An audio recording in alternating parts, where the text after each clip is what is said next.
Vidas com História.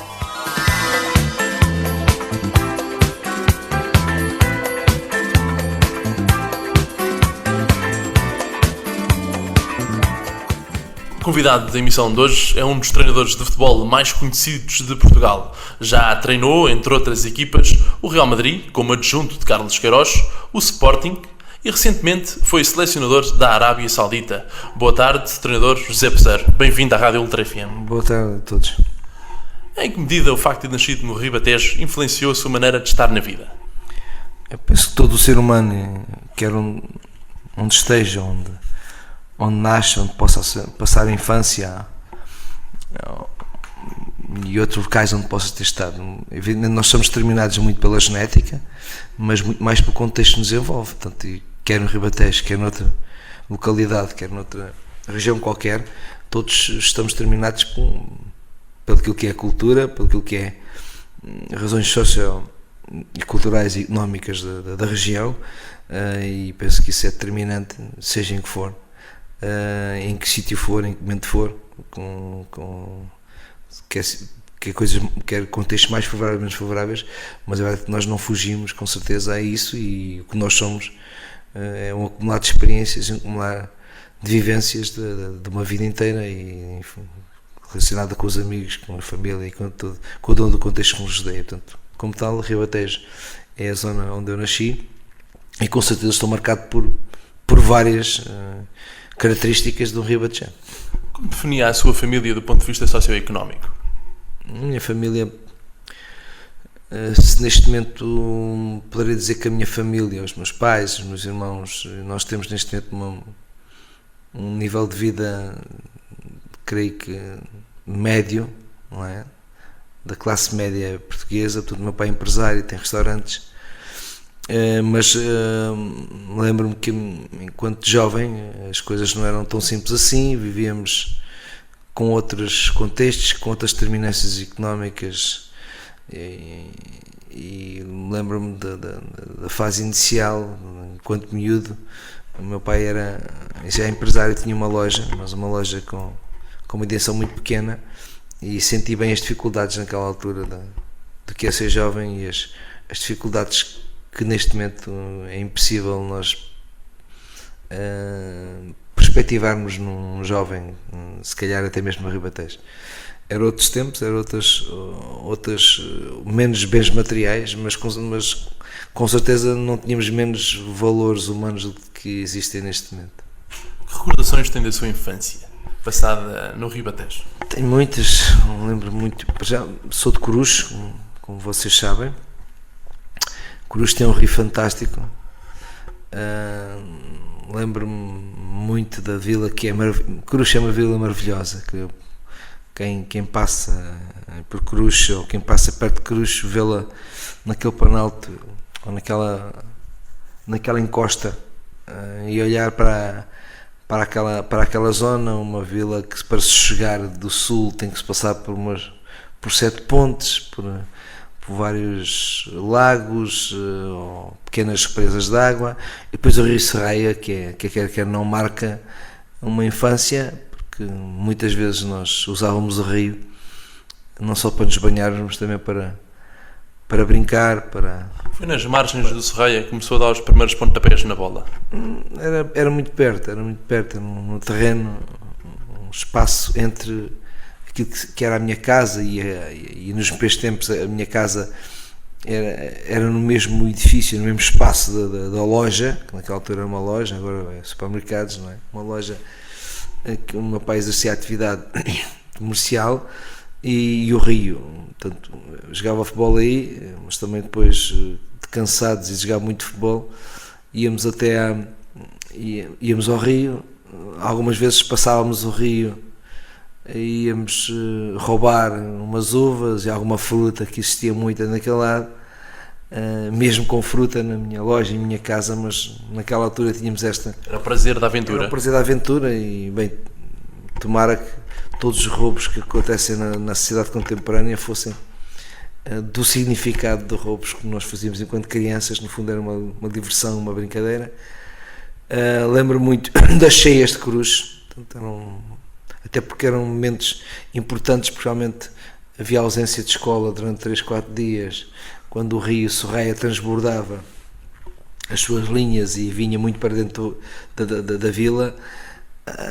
As festas de cruz, a ligação ao touro, a ligação ao cavalo, a escola, e depois com mais ou menos saudosismo, uma sociedade que era marcada, como digo, por muito mais valores humanos do que valores materiais, uma sociedade em que convivíamos mesmo com pouco, ou vivíamos mesmo com pouco, mas se calhar não éramos menos felizes do que são jovens nesta altura com mais bens materiais. Essa era a principal diferença da juventude do seu tempo e da juventude de hoje? Pelo menos, eu creio que naquela altura, eu próprio admito que era mais fácil ser jovem naquele momento, até porque quando nós temos muita coisa para escolher vem a confusão. Como exemplo, costumo dizer que havia 2 pares de calças ou 3 pares de calças para escolhermos, não é? Quando íamos a um espaço comercial, não é? E agora se calhar um jovem tem 1000 para escolher ou 1500, e quando consegues refletir e abstrair-te e dar uma dimensão global a tudo o que é escolha, portanto, e o que é escolhas de uma sociedade atual, muitas vezes acabas por perceberes que os jovens vivem mais numa confusão, num labirinto de afirmação, porque também não sabem o que é que vão escolher, não sabem o que é que pôr para vestir e para comprar, porque há muita coisa, ao ponto de depois também não saberem que curso é que querem tirar, porque também há tanto curso para tirar que os próprios nem têm noção de o que será melhor para eles. E também é verdade que também nós sentíamos e tínhamos objetivos de vida naquele momento, e sabíamos que quando acabávamos o nosso curso ou acabávamos a nossa infância tínhamos um emprego. Neste momento, se calhar os jovens sabem que quando acabam o seu curso não têm emprego, coisa que não se passava naquela altura. Agora, evidentemente que vivemos numa cidade socialmente mais justa, portanto, vivemos em democracia, mas estamos a passar momentos, na minha opinião, de constrangimentos grandes para toda a sociedade, e muito mais para os jovens que não conseguem projetar o seu futuro como na nossa altura nós conseguíamos. Vivíamos com muito menos, com muito mais dificuldades, não tínhamos as mordomias que temos agora, não tínhamos as prendas de Natal como existem agora, não tínhamos o tipo do dia-a-dia e a possibilidade de ir a um cinema, a possibilidade de ir a um teatro, a possibilidade de ver televisão não sei quantas horas por dia, porque não sei se sabes, mas na minha altura a televisão abria às 7 da noite, não é? E ao sábado é que tinha todo dia, ou domingo todo dia. Portanto, há uma série de mordomias, quer no campo tecnológico, quer em todos os campos sociais, culturais e sociais, portanto, económico, de grandes diferenças. Mas isso, como digo, não quer dizer que os jovens neste momento sejam mais felizes, porque não sei se eles têm prazer neste momento de subir uma árvore para ver os ovos no mar, derrubar fruta, ao pomar do vizinho, jogar futebol e as balizas feitas com pedras, de jogar ao peão, de jogar imensos jogos que criavam uma relação entre os jovens, entre nós, que era salutar. E como sabes, neste momento, se calhar, as pessoas contactam-se mais através do telefone e através de qualquer site, ou o Facebook, a Twitter, ou através da mensageira, ou através do Skype, do que propriamente, se calhar, como nós, frente a frente, que eu penso que sem frente a frente não há valores humanos que possam subsistir ou resistir. Aos 6, 7 anos frequentava o Estádio da Luz, e não só, atenção, mas frequentava o Estádio da Luz com os seus familiares, onde via os jogos por cima do balneário. Foi aí que começou a gostar de futebol? Não, o futebol, enquanto miúdos nós tive o privilégio de, a maior parte do tempo que nós ocupávamos, sem ser na escola, era jogar futebol. Quer não, o futebol é a modalidade, ainda continua a ser a modalidade mais popular, pelo menos do mundo que nós vivemos, mas também temos história também há uns anos que isto acontece. E era muito fácil, portanto, jogarmos os jogos de rua, os jogos do dia a dia, quer no caminho para a escola, quer quando vinhamos da escola, passávamos horas intermináveis a jogar futebol. Não havia muita coisa para fazer, havia menos coisas para fazer, e tanto não é aos 6 anos, tanto, o futebol era uma atividade fantástica, até nem era muito vista na televisão, até porque a televisão também não tinha ainda as condições, e o futebol não tinha a dimensão que tinha na televisão. A maior parte dos jogos nós tínhamos acesso a ele através do relato. Eu lembro que o meu pai tinha uma loja, em frente à loja havia uma bomba de gasolina, e eu, aos domingos, porque geralmente o jogo era ao domingo, não é como neste momento, ao sábado, e à segunda, e à sexta, e à quinta, à quarta, e à terça, e à segunda, mas eu ia assistir aos jogos na companhia de 4 ou 5 ou 6 pessoas que se juntavam também nas bombas de gasolina, que ainda existem, que lembro do Sr. Carvalho, que era uma pessoa, que era um sportinguista, e que nós estávamos ali a ver o jogo, porque também é verdade que as pessoas que relatavam o jogo acabavam por nos conseguir transmitir o jogo em si. Há uma grande diferença entre quem relatava e quem relata. Naquela altura dizia-nos o espaço onde a bola estava naquele momento, e neste momento, se estiveres a ouvir a relato, são coisas que são diferentes, porque também sabem que nós estamos ao mesmo tempo a ver a bola na televisão. Mas, e muito cedo, tanto sempre, não era sempre, porque não tínhamos possibilidades económicas para ir todos os jogos, fizemos competições europeias e alguns jogos meu pai me levava. Era uma família mais ligada ao Benfica, mas não era só o Benfica, eu via muitas vezes também o Setúbal, porque estava mais perto até, e o Benfica, lembro de ver várias vezes o Benfica ainda no Estado da Luz, sem terceiro anel, e num local onde os jovens, ou os miúdos daquela idade, se juntavam a ver o jogo, que era por cima do acesso aos balneários no Estado da Luz. Como jovem, onde jogava a bola? Qual era a posição que tinha também? Era guarda-redes, defesa, médio, avançado? Como via o futebol e como sentia o futebol na juventude, antes de ser treinador? Bem, o futebol de rua, infelizmente, não é tão jogado como era, e penso que vamos ter problemas a nível dos skills, a nível da habilidade natural para se jogar, porque é impossível substituir 5 horas ou 4 horas de jogo por dia que nós tínhamos por 2 horas, 4 vezes por semana, de uma qualquer academia, do nível que tiver. E nesses jogos nós jogámos a todas as posições, portanto não havia, e se calhar para bem, porque se pode discutir neste momento se é importante a dimensão tática determina muitas vezes para alguns treinadores e para muitos clubes, no fundo, acabar por dar pouca liberdade à formação de um jovem com 8, 9, 10, 11, 12 anos.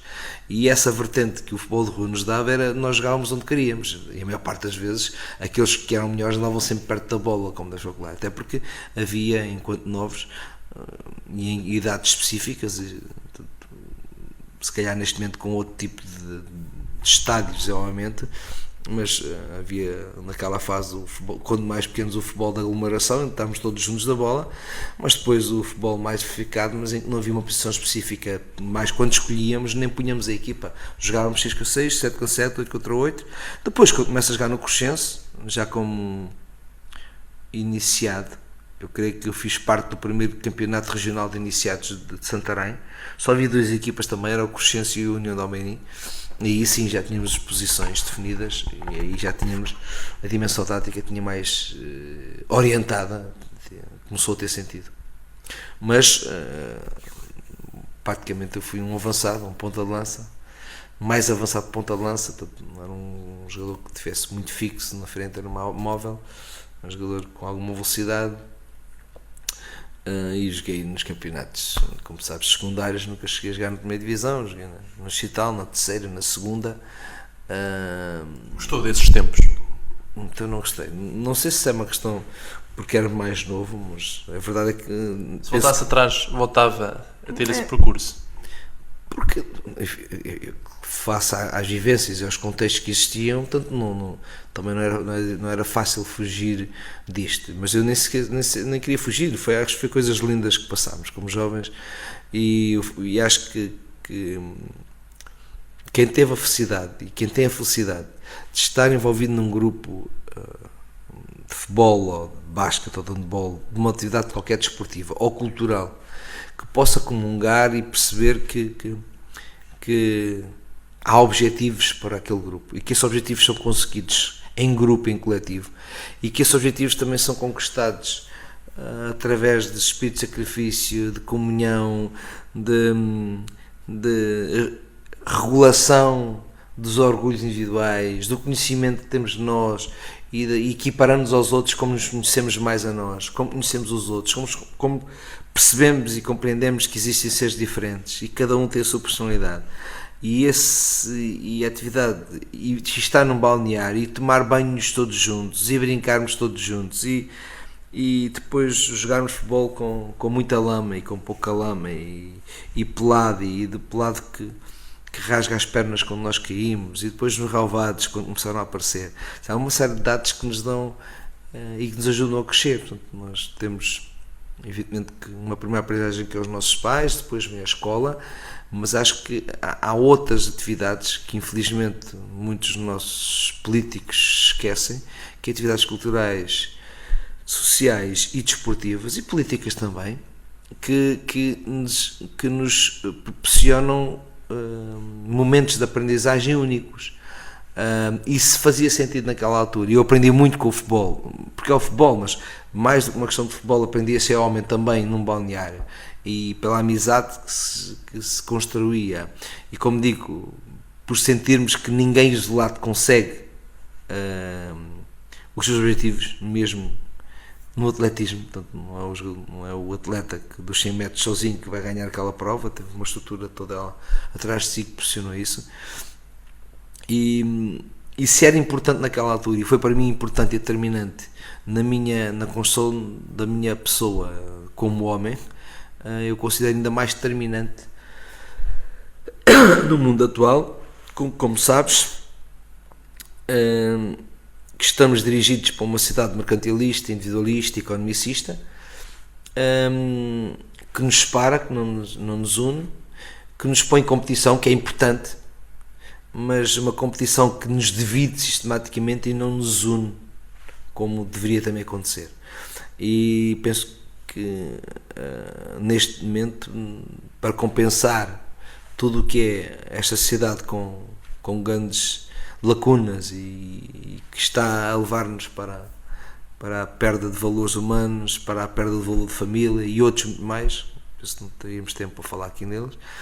A verdade é que é premente, e acho que as pessoas e quem nos dirige tem que ter noção disso, e essa responsabilidade que temos que apostar nas atividades esportivas, sociais e culturais, mas que os miúdos, face a face, corpo a corpo, olho com olho, perceba que mais do que tudo, o viver em sociedade é viver uns com os outros, perto uns dos outros. E uns com os outros. E uns com os outros.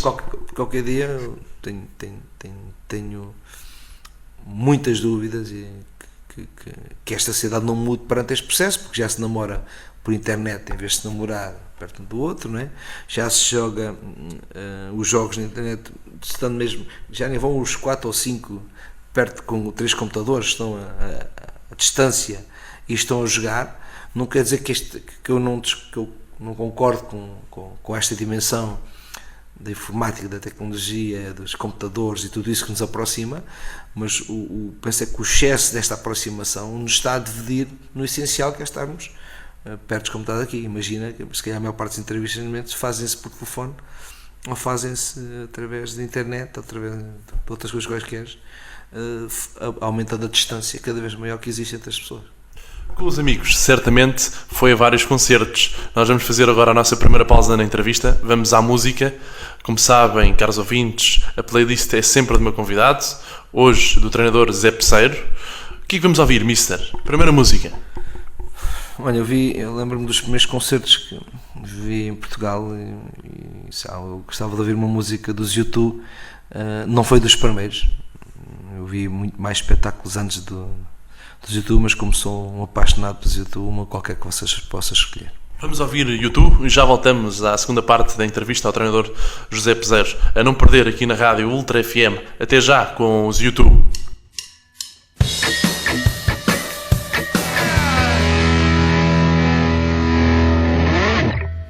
E de novo à conversa com o meu convidado desta emissão, do programa Vidas com História, o treinador José Peseiro. Começou a treinar no União de Santarém, passou pela União de Montemores, o Oriental de Lisboa, Nacional da Madeira, entre outras equipas, até chegar ao Real Madrid como adjunto e ao Sporting. Dessas equipas no início de carreira, que memórias tem desses tempos? Antes disso, dizer também que, enquanto miúdo, tive a felicidade de ter uma família espantosa. Somos 5 irmãos.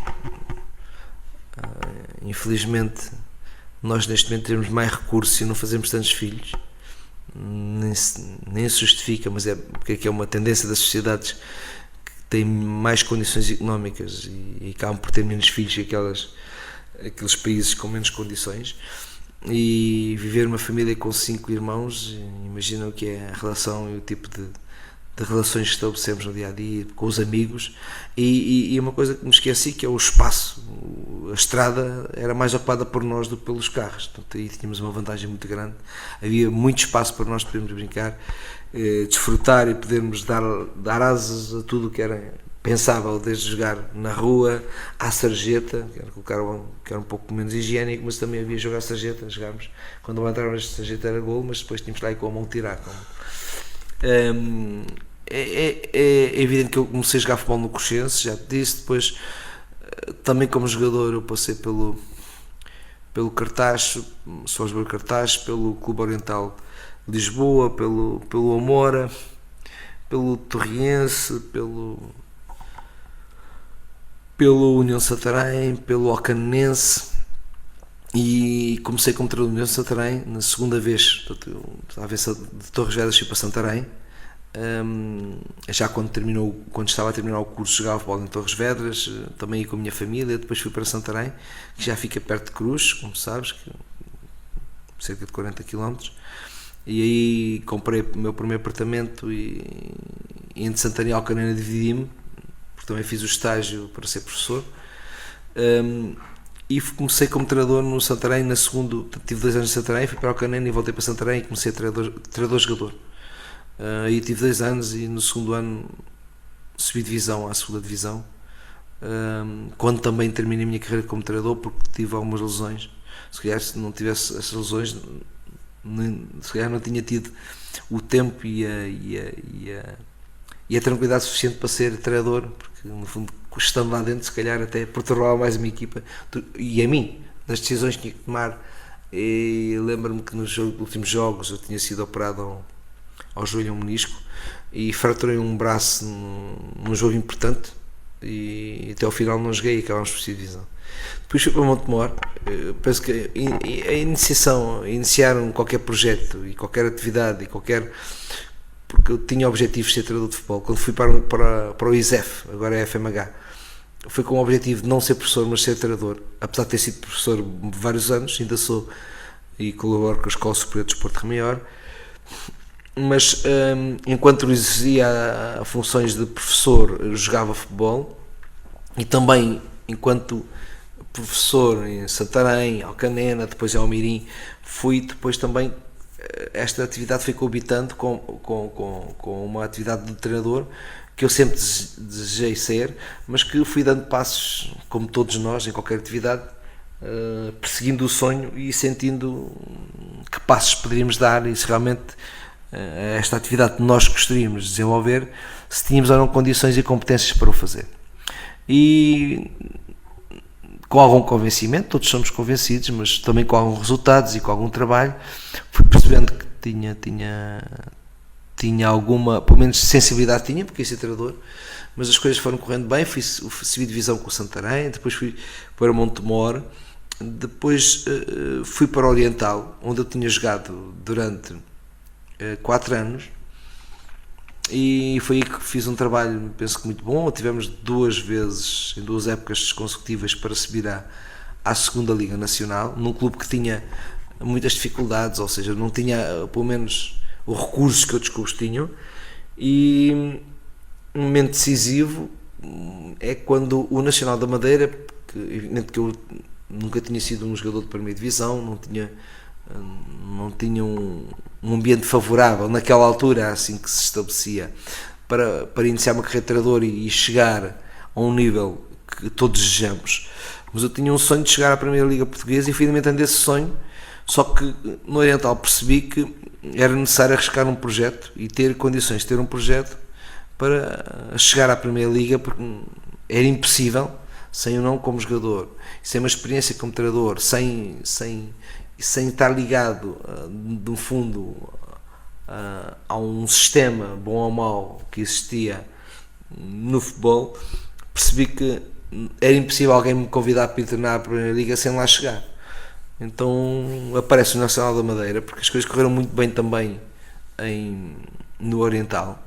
Inclusive no segundo ano tive para ir para Santa Clara dos Açores, cheguei a estar nos Açores para negociar, acabei por não ir para Santa Clara dos Açores. Foi para os Açores, mas foi para a ilha concorrente, foi para a Madeira. Foi para a Madeira, portanto, e a verdade é que o presidente do Nacional, o Nacional estava na segunda divisão, e eu senti, porque o Nacional da Madeira tinha descido da segunda liga 2 anos antes, queria chegar à primeira divisão, foi o projeto que me apresentaram, era um clube que tinha condições, era um clube que, portanto, também o apoio que os clubes, naquela altura, para o investimento da região autónoma da Madeira, que teve no desporto profissional, no fundo, num espaço de afirmação da cidade madeirense, também no futebol, houve um investimento forte nos clubes, e o Nacional da Madeira, eu acabei por perceber que tinha um projeto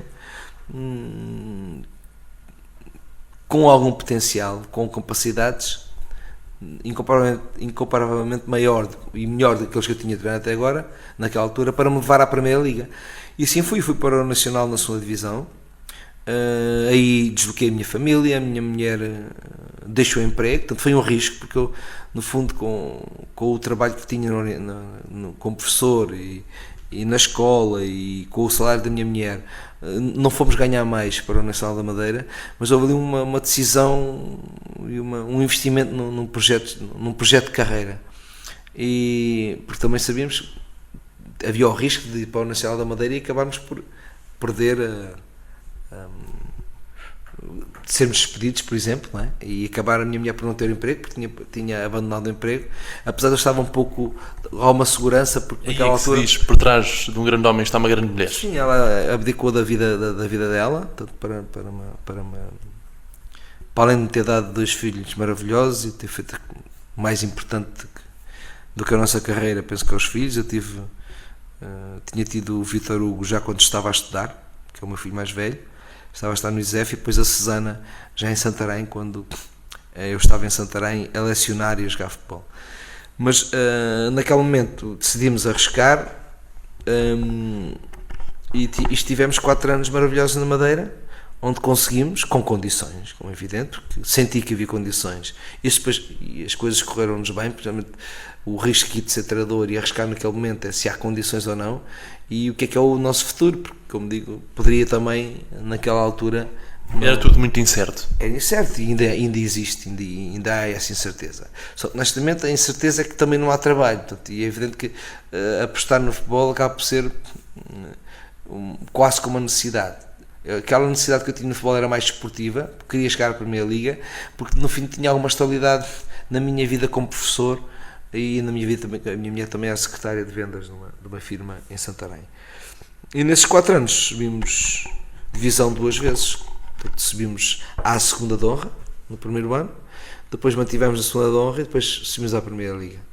Fui treinador internacional da Primeira Liga, e posso dizer que desses clubes todos me deixaram marcas evidentes e determinantes, e é muito difícil dizer qual foi o melhor projeto, porque se eu fui para Montemor é porque as coisas correram muito bem em Santarém.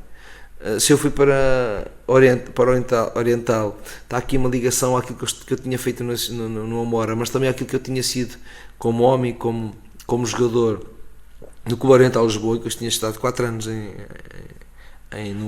quando estudava no Oriental, e penso que por questões humanas também, pelo que eram os meus valores, por aquilo que eu representei naqueles anos e a forma como saí do Oriental, mas como era reconhecido da minha forma de estar, tivesse a possibilidade de treinar no Nacional da Madeira. E penso que esses clubes foram terminando na minha carreira. E depois o Nacional, que é um projeto com outra dimensão, profissional, que tinha condições económicas e também como clube. O clube já tinha estado na Primeira Liga uns anos atrás e que me proporcionou chegar à Primeira Liga, que foi um sonho que eu perseguia. Eu tinha colocado, eu lembro-me, aos 40 anos tenho que colocar algumas etapas na Primeira Liga Portuguesa e consegui chegar aos 42. Depois o professor Queiroz convidou-me para ir para Madrid. E foi... Treinou jogadores, só para lembrar a memória aos mais esquecidos, como Figo, Zidane, Raul, Beckham ou Ronaldo. Sim, portanto, aí no fundo a aposta que fiz, eu fui por uma vez assistente, portanto, ao treinador adjunto, foi no Real Madrid. O professor Casqueiros tinha sido meu professor na universidade, assim como outros, e convidou-me para ser seu adjunto no Real Madrid.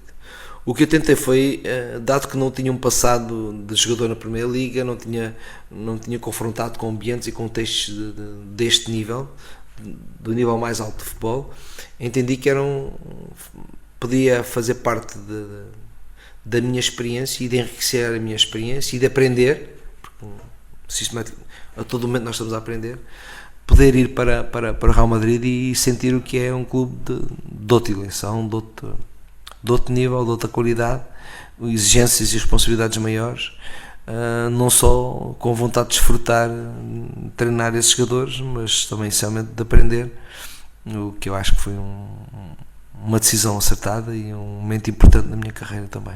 Outra equipa muito importante que treinou, depois da passagem por Madrid, foi em Lisboa, o Sporting, onde chegou até à final de uma taça UEFA. Como analisa a sua passagem pelo Sporting?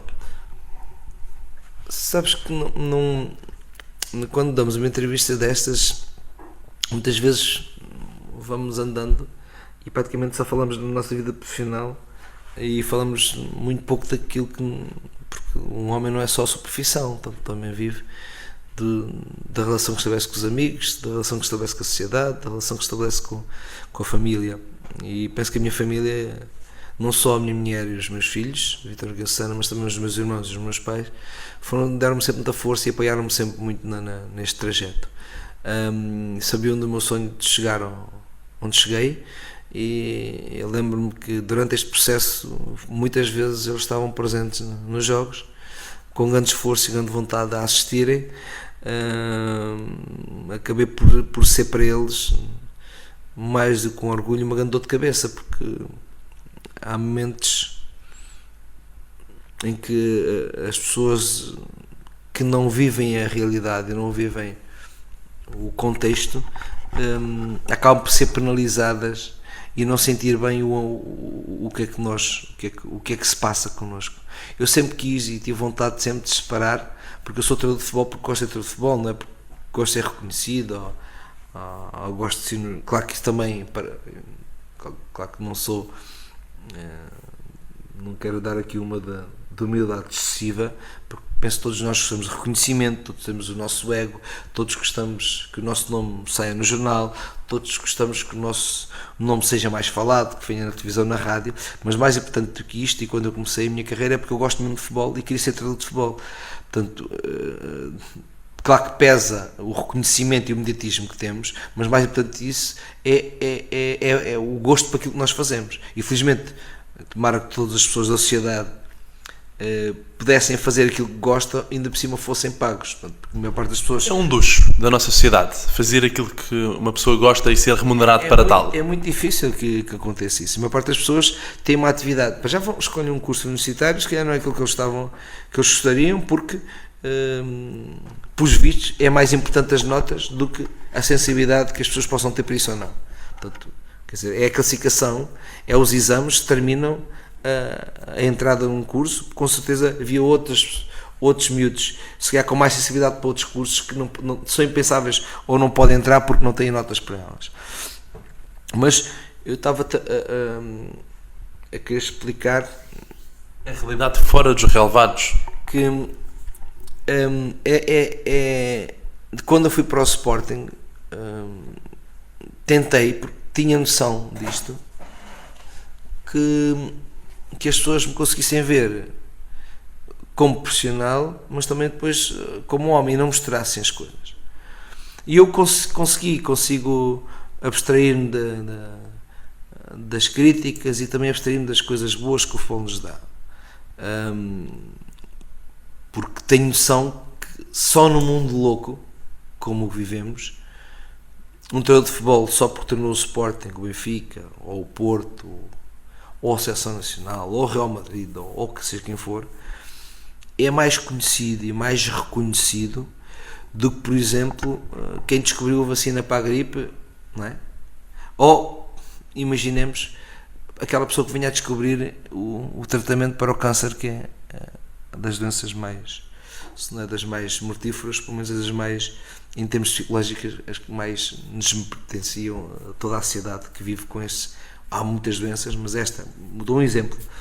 Com certeza que os miúdos, quando aparecer, e creio que vai aparecer um dia, aparecer uma pessoa que já houve quem descobrisse alguns tumores já são tratáveis, não sabem o nome dessa pessoa, mas sabem o nome de um treinador qualquer que muitas vezes nem teve, nem se utiliza do conhecimento dos outros para ganhar o seu vencimento, porque no fundo o que nós somos, eu e muita gente, somos treinadores, apesar de termos estudado, uns outros não há aqui diferenças, nem eu estabeleço diferenças, é que nós trabalhamos e utilizamos o conhecimento de muita gente que dedicou a sua vida a estudar as ciências humanas,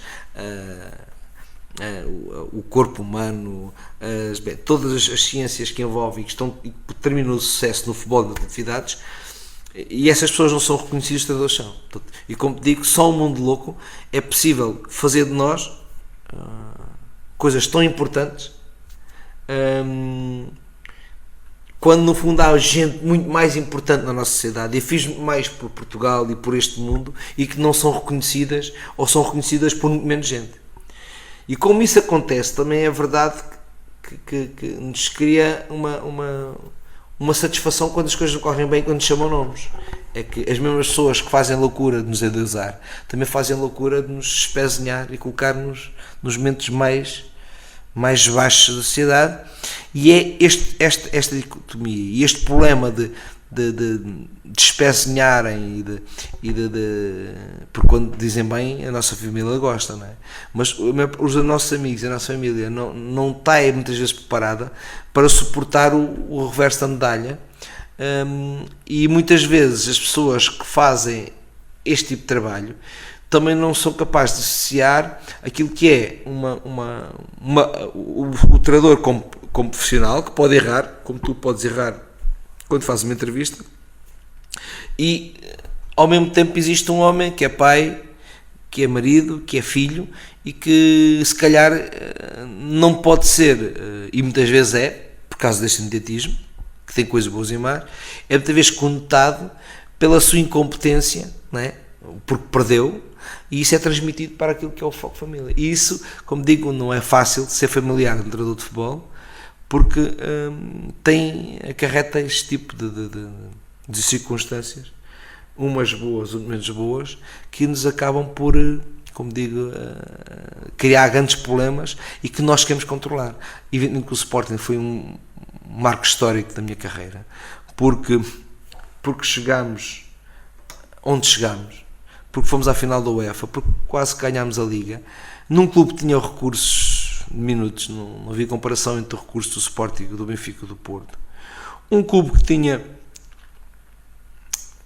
ambições, e eu criei ambições. Eu, quando cheguei a Portugal, eu vinha de Madrid, afirmei que queria que o Sporting ganhasse a Liga Portuguesa, ganhasse a Taça de Portugal e ganhasse a Liga Europa, porque o final era no Sporting. No fundo acabei por criar objetivos que se calhar estavam acima da possibilidade da equipa, estavam desmedidos relativamente àquilo que era o recurso da equipa, do investimento da equipa, mas também ao mesmo tempo eu reconheço que proporcionaram estes objetivos, consubstanciados com o trabalho que fizemos com toda a equipa. Acabámos por criar nos jogadores os jogadores com autoestima e autoconfiança suficientes para poder nos levar onde levaram. Portanto, não eram a melhor equipa, mas eu dizia que era a melhor equipa, não eram os melhores jogadores, mas para mim eram os melhores jogadores, e isso levou a que nós chegássemos à final da Liga Europa e chegássemos a estar a 4 minutos de ter ganho o título, porque penso que temos empatado na Luz, tínhamos ganho o título. E evidentemente com uma grande tristeza não ter ganho, mas com uma grande alegria ter feito se calhar mais do que a maior parte dos sportinguistas inclusive estavam esperando no início da época. Agora eu propunha irmos novamente à música e depois vimos para a última parte da nossa entrevista ao treinador José Peseiro. O que é que vamos ouvir desta vez, Mister? Lá, eu gosto de Trovante, uma música do Trovante, por exemplo, gostaria de ouvir. Vamos ouvir Trovante e voltamos para a última parte da nossa entrevista de vida ao treinador José Peseiro. Até já!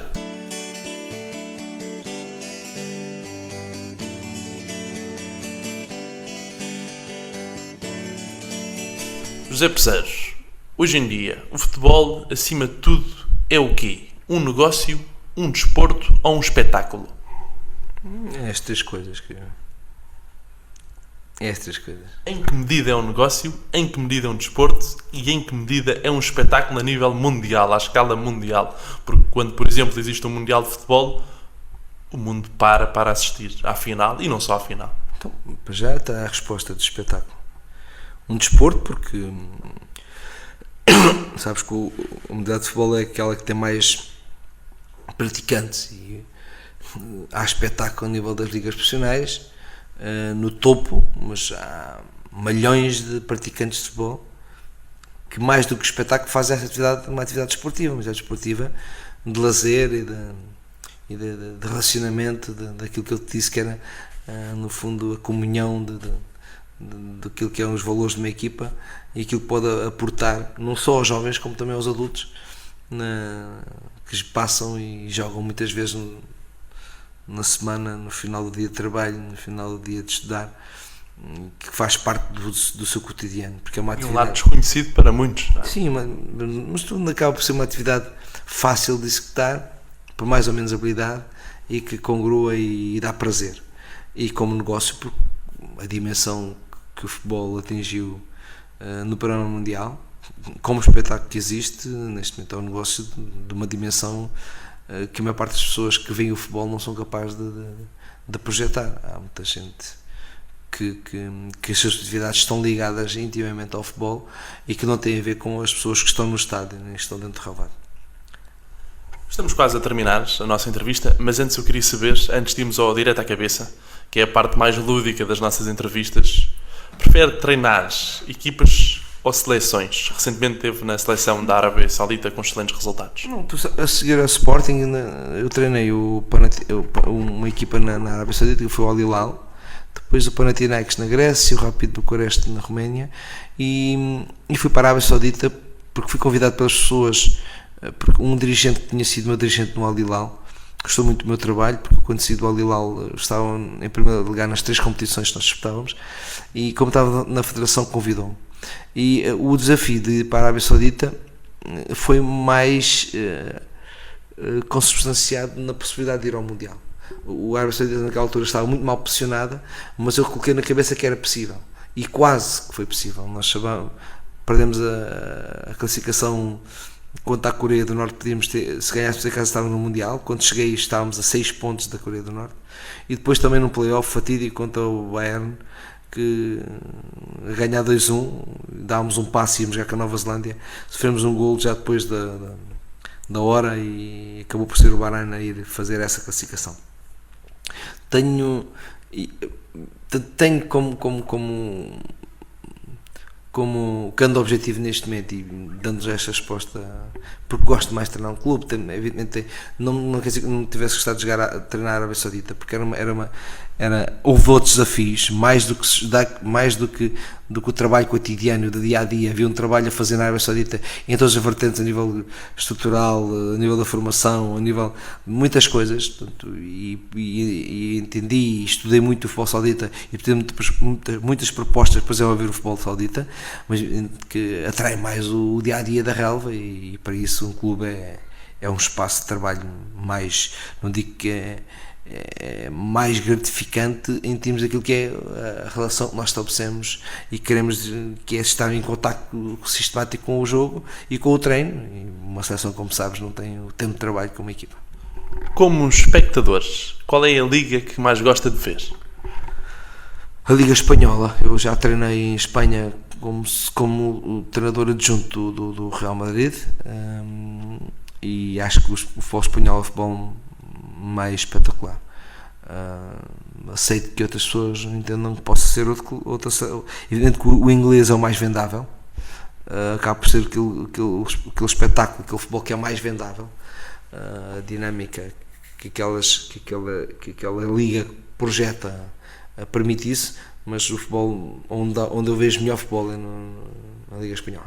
Gostava que o seu próximo passo fosse terras nuestros hermanos? Não me importava nada. Não me importava nada. Juntava o prazer do futebol ao prazer dos touros? Por exemplo, portanto, uma forma como marcado pela minha infância e também por todo o trajeto, gosto muito de touros e gosto muito de touros em Espanha. Vamos agora à última parte da nossa entrevista, mesmo que é a última rúbrica de todas, que é direta à cabeça. Eu vou dizer uma palavra na fase inicial, o treinador vai escolher a primeira coisa que vier à cabeça. Na segunda vai ter de escolher mesmo, optar. Eu digo 2 palavras, vai ter de escolher uma. Não há terceira regra. Um livro.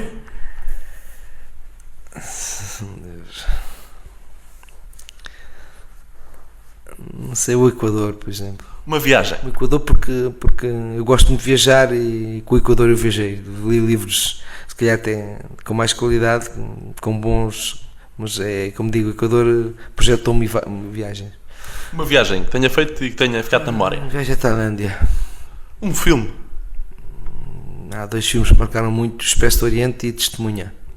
Agora vamos ao 2 em 1. Vamos escolher Eusébio ou Cristiano Ronaldo? São perguntas complicadas, não é? São 2 épocas distintas.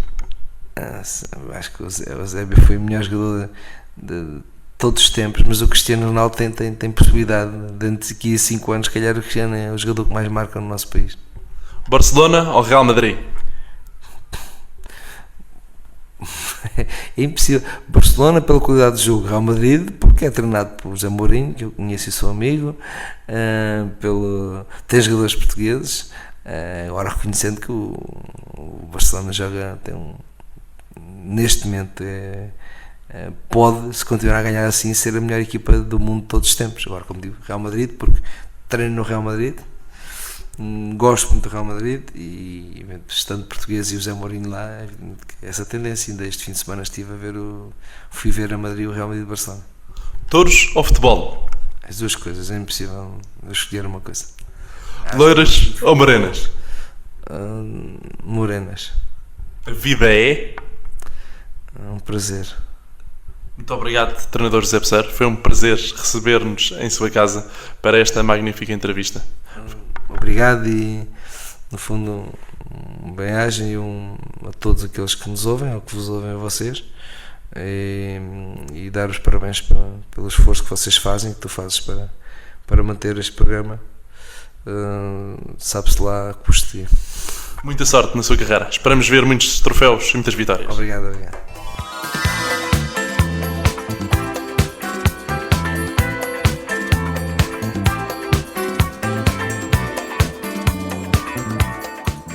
Eu sou o Diogo Marcelino e este foi mais um Vidas com História, a grande entrevista na rádio Ultra FM, para ouvir em 88.2 ou então na internet sempre que quiseres em ultrafm.pt.